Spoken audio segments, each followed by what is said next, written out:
प्यारे बच्चों, आज का क्लास बहुत ही ज्यादा इंपॉर्टेंट है आपके हिंदी के पेपर के लिए, क्योंकि आज के क्लास में हम लेके आए हैं आपके लिए क्लास 12th हिंदी का 50 मोस्ट इंपॉर्टेंट ऑब्जेक्टिव क्वेश्चन। तो भाई आज के क्लास को आप सभी बिल्कुल ध्यान से देखिएगा और आज के क्लास में मैं जितना ऑब्जेक्टिव दे रहा हूं उसको आप जरूर अच्छे से याद करके जाइएगा एग्जाम देने के लिए। देखिए पहला नंबर सवाल आपके सामने है, आप आंसर को चैट सेक्शन में लगाते चलिएगा। देखिए क्या करें, करबक पाठ के रचयिता कौन है? भाई करबक जो पाठ है उसके रचयिता का नाम पूछा गया, क्या लगाओगे? तो मलिक मोहम्मद जैसी, ऑप्शन ए लगा लो, राइट आंसर हो जाएगा। चलिए देखिए दूसरा नंबर सवाल आपके सामने आ चुका है, ओम प्रकाश वाल्मीकि को डॉक्टर अंबेडकर राष्ट्रीय पुरस्कार कब दिया गया था? भाई जूठन जो आत्मकथा है उसके लेखक का नाम है ओम प्रकाश वाल्मीकि और इसको जो है डॉक्टर अंबेडकर राष्ट्रीय पुरस्कार दिया था 1993 में, ऑप्शन बी राइट आंसर है। चलिए तीसरा नंबर सवाल देखिए क्या कह रहा है, जूठन आत्मकथा के लेखक कौन है? जूठन अभी तो मैंने बताया कि भाई जूठन जो शीर्षक आत्मकथा है उसके लेखक का नाम है ओम प्रकाश वाल्मीकि, यानी कि 3 का जो है option number B right answer हो जाएगा। चलिए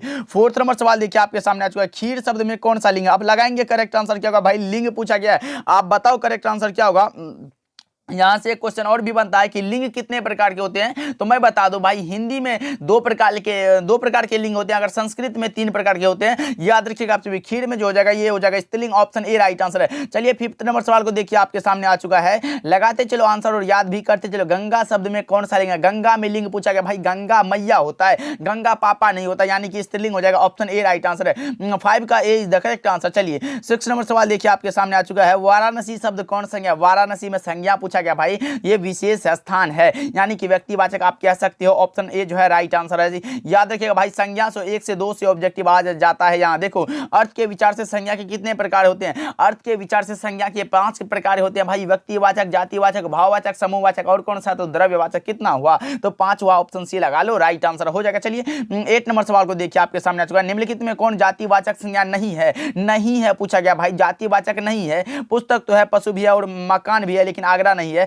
आगरा तो व्यक्तिवाचक संज्ञा है, ऑप्शन नंबर डी लगा लो, राइट आंसर है। चलिए 9 नंबर सवाल देखिए क्या कह रहा है, अग्नि शब्द का तद्भव रूप क्या होगा? अब लगाओ करेक्ट आंसर क्या होगा? अग्नि का तद्भव रूप पूछा गया है, तो लगाओ 9 का करेक्ट आंसर क्या हो जाएगा? आग, ऑप्शन नंबर डी जो है बिल्कुल करेक्ट आंसर हो जाएगा। चलिए 10 नंबर सवाल देखिए क्या कह रहा है, प्रेम के पीर के कवि कौन है? प्रेम के पीर के कवि मलिक मोहम्मद जैसी माने जाते हैं, भाई कौन सा? तो ऑप्शन नंबर डी जो है राइट आंसर है। हिंदी साहित्य का सूर्य ये सूरदास माने जाते हैं और हिंदी साहित्य का समन्वयवादी कवि ये तुलसीदास माने जाते हैं। भाई यहां से 1 से 2 ऑब्जेक्टिव बनता है, इसलिए जरूर ध्यान में रखिएगा, प्रेम के पीर मलिक मोहम्मद जैसी जी हैं। चलिए 11 नंबर सवाल देखिए, स्वरूप या रचना की दृष्टि से वाक्य के कितने भेद होते हैं? भाई वाक्य के पूछा गया, सरल वाक्य, संयुक्त वाक्य और मिश्र वाक्य। कितना हुआ?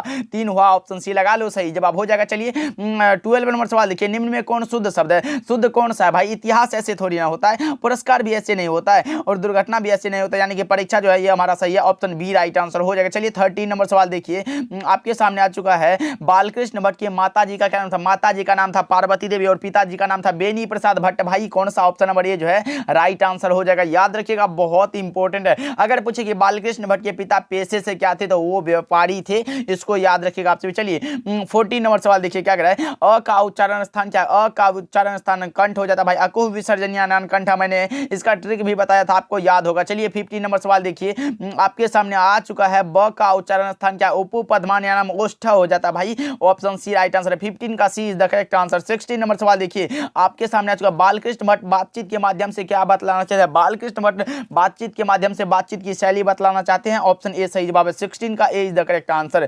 17 नंबर सवाल देखो आपके सामने आ चुका है, बोधा सिंह किस कहानी का पात्र है? भाई बोधा सिंह, लहना सिंह, ये सब वजीरा सिंह, ये किस कहानी में आता है? तो उसने कहा था चैप्टर में है, ऑप्शन सी राइट आंसर है। चलिए 18 नंबर सवाल देखिए आपके सामने आ चुका है, सिख राइफल्स के जमादार लहना सिंह का नंबर क्या था? तो 77 था, ऑप्शन ए राइट आंसर। 18 का A is the correct answer. बस आप रिवीजन करते चलो और याद करते चलो। चलिए देखिए 19 नंबर सवाल देखिए क्या कर रहा है, अर्धनारीश्वर शंकर और पार्वती का किस प्रकार का रूप? अर्धनारीश्वर जो पाठ है वो रामधारी सिंह दिनकर के द्वारा रचित पाठ है, जिसमें कि शंकर और पार्वती का कल्पित रूप है, ऑप्शन बी राइट आंसर। चलिए 20 नंबर सवाल देखिए क्या कर रहा है, प्रजा सोशलिस्ट पार्टी का गठन कब होता था? यह हुआ था कब? तो 1952 में, ऑप्शन नंबर ए जो है बिल्कुल सही जवाब हो जाएगा। 20 का A is the correct answer. चलिए 21 नंबर सवाल देखिए आपके सामने आ चुका है, कवि ने कहा किसकी रचना? कवि ने कहा जो रचना है ये ज्ञानेंद्र पति की रचना, भाई ऑप्शन ए राइट आंसर है। गांव का घर कविता जो है जिसके कवि का नाम है ज्ञानेंद्रपति, ध्यान में रखिएगा आप सभी। चलिए 22 नंबर सवाल देखिए, अशोक वाजपेयी किस काल के कवि माने जाते हैं? अशोक वाजपेयी जी किस काल के कवि हैं भाई? तो आपको भी पता होगा कि अशोक वाजपेयी आधुनिक काल के अंतर्गत आते हैं। ऑप्शन डी राइट आंसर हो जाएगा,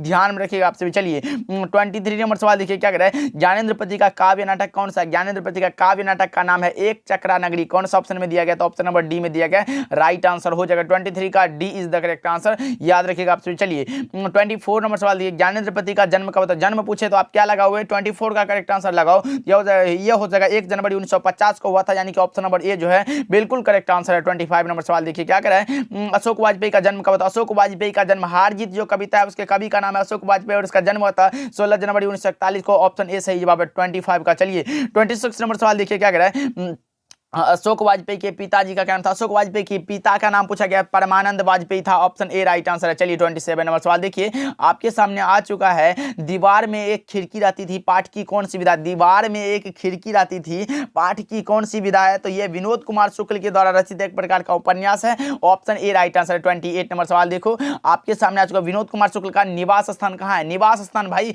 जहां वो अभी रह रहा है वो पूछा गया, तो ये था कहाँ? तो रायपुर छत्तीसगढ़ में। ऑप्शन ए राइट आंसर है। 29 नंबर सवाल देखो, आपके सामने आ चुका है, रघुवीर सहाय को किस रचना पर साहित्य अकादमी का पुरस्कार दिया गया था? रघुवीर सहाय को साहित्य अकादमी पुरस्कार कब दिया गया था भाई? तो आपको भी पता होगा किस रचना पर, तो लोग भूल गए हैं रचना पर। ऑप्शन ए राइट आंसर हो जाएगा। चलिए 30 नंबर सवाल देखो, गजानन माधव मुक्तिबोध की रचना निम्नलिखित में कौन है? गजानन माधव मुक्तिबोध भाई पुत्र वियोग, सुभद्रा कुमारी चौहान की रचना, हार जीत अशोक वाजपेयी की रचना और कविता के नए प्रतिमा नामवर सिंह की रचना है, लेकिन चांद का मुंह टेढ़ा, ये गजानन माधव मुक्तिबोध की रचना। ऑप्शन सी राइट आंसर हो जाएगा। चलिए 31 नंबर सवाल देखिए, आपके सामने आ चुका है, नए साहित्य का सौंदर्य शास्त्र के लेखक कौन है? अगर यहाँ भाई ध्यान में रखिएगा कि अगर नए साहित्य का सौंदर्य शास्त्र आए तब आप गजानन माधव मुक्तिबोध लगाइएगा, अगर ये दलित साहित्य दलित वाला बात आए तब आप ओम प्रकाश वाल्मीकि लगाना भाई, करेक्ट आंसर हो जाएगा। यहाँ कंफ्यूजन में मत रहना, नए आए गजानन माधव मुक्तिबोध और दलित आए तो आप क्या लगाओगे? तो ओम प्रकाश वाल्मीकि। चलिए 32 नंबर सवाल देखिए, शमशेर बहादुर सिंह की पत्नी का क्या नाम था? शमशेर बहादुर सिंह की पत्नी का नाम पूछा गया धर्म देवी भाई। ऑप्शन ए राइट आंसर है, याद रखिएगा आप सभी। चलिए 33 नंबर सवाल देखो, आपके सामने आ चुका है, इतने पास अपने पाठ का प्रकाशन वर्ष कब है?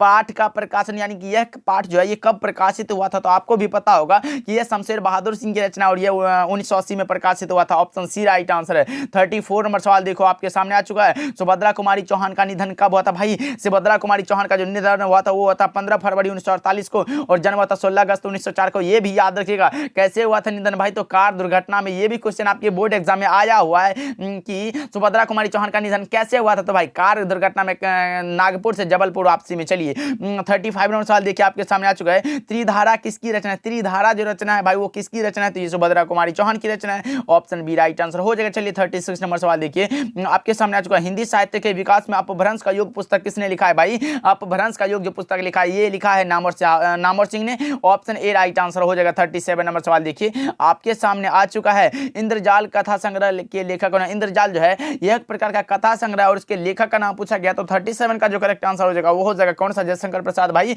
और ये इंद्रजाल का अगर प्रकाशन वर्ष पूछे तो आप मात्र 1936 लगा देना भाई, करेक्ट हो जाएगा। चलिए 38 नंबर सवाल देखिए, जयशंकर प्रसाद का जन्म स्थान कहाँ है? जन्म स्थान पूछा गया किसका? तो जयशंकर प्रसाद का।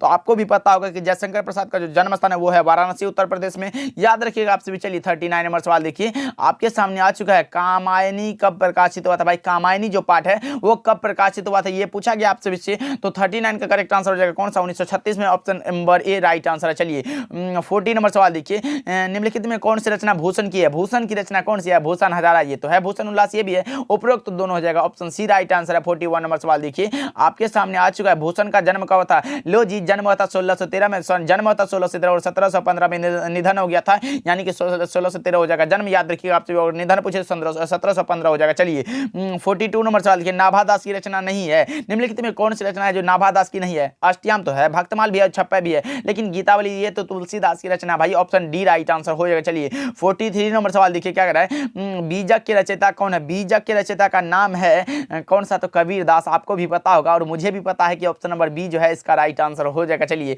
44 नंबर सवाल देखिए आपके सामने आ चुका है। मलिक मोहम्मद जैसी ने अपने एक आंख की उपमा किससे की है भाई? तो किससे की है? आपको भी पता होगा कि मलिक मोहम्मद जैसे ने अपने एक आंख की तुलना की है दर्पण से। ऑप्शन डी जो है बिल्कुल करेक्ट आंसर हो जाएगा। एक नैन कभी मोहम्मद गोनी सोई भी मोहा जेई कभी सुनी। चलिए 45 नंबर सवाल देखिए क्या कह रहा है। मीरा ने अपना प्रियतम किसे माना है? मीरा ने अपना प्रियतम माना है किसको? तो कृष्ण को। ऑप्शन बी राइट आंसर हो जाएगा। ये सूरदास के चैप्टर से लिया गया क्वेश्चन है, आपके बोर्ड एग्जाम में 2 बार आ चुका है, इसीलिए याद रखिएगा। 46 नंबर सवाल देखो आपके सामने आ चुका है। गैंग्रीन बीमारी का संबंध किस कहानी से है? अब लगाओ जी, कितना आसान सा सवाल है और बहुत ही महत्वपूर्ण क्वेश्चन है।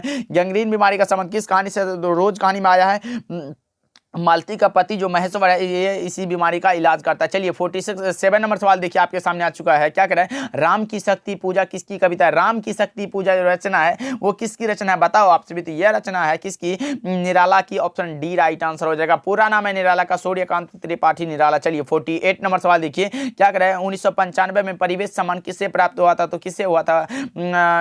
ओम प्रकाश वाल्मीकि को हुआ था, यानी कि बालकृष्ण भट्ट। ये हो जाएगा गलत। चंद्रदास शर्मा को गलत। मोहन राकेश गलत। कौन सा में से कोई नहीं? ऑप्शन डी राइट आंसर हो जाएगा। लगा लो भाई, ओम प्रकाश वाल्मीकि को मिला था, कंफ्यूजन में मत रहना। चलिए 49 नंबर सवाल देखिए आपके सामने आ चुका है। लगाएंगे करेक्ट आंसर क्या होगा? ओ सदानेरा किसको निमित्त बनाकर लिखा गया है? ओ सदानेरा जो पाठ है एक प्रकार का निबंध है और जिसके लेखक का नाम है जगदीश चंद्र माथुर। ये गंडक नदी को निमित्त बनाकर लिखा गया है। ऑप्शन बी राइट आंसर है। 50 नंबर सवाल देखो आपके सामने आ चुका। संस्कृति के 4 अध्याय कब प्रकाशित हुआ था? पहले तो मैं बता दूं, संस्कृति के 4 अध्याय जो रचना है ये है राष्ट्र कवि दिनकर जी की रचना और यह प्रकाशित हुआ था कब? ये पूछा गया आपसे। तो 50 का करेक्ट आंसर हो जाएगा 1956 में। ऑप्शन बी राइट आंसर हो जाएगा। 50 का B is the correct answer. B लगा लो तो आपका भी करेक्ट आंसर हो जाएगा। तो चलिए आज का क्लास आपको बहुत ही अच्छा लगा होगा। अगर अच्छा लगा हो तो लाइक कर दीजिएगा और चैनल पे नए जुड़े तो सब्सक्राइब करके जुड़ जाइए हमारे साथ। ओके, आपका एग्जाम में जो है पेपर बहुत ही अच्छा जाएगा। बस इन सारे प्रश्नों को याद कर लीजिएगा। मैंने बोल रहा हूँ कि ये ही क्वेश्चन आएगा, बस ये सारा बहुत ही इंपॉर्टेंट होता था इसलिए मैंने करा दिया। इसलिए याद जरूर करके जाइएगा एग्जाम देने के लिए। All the best for your examination.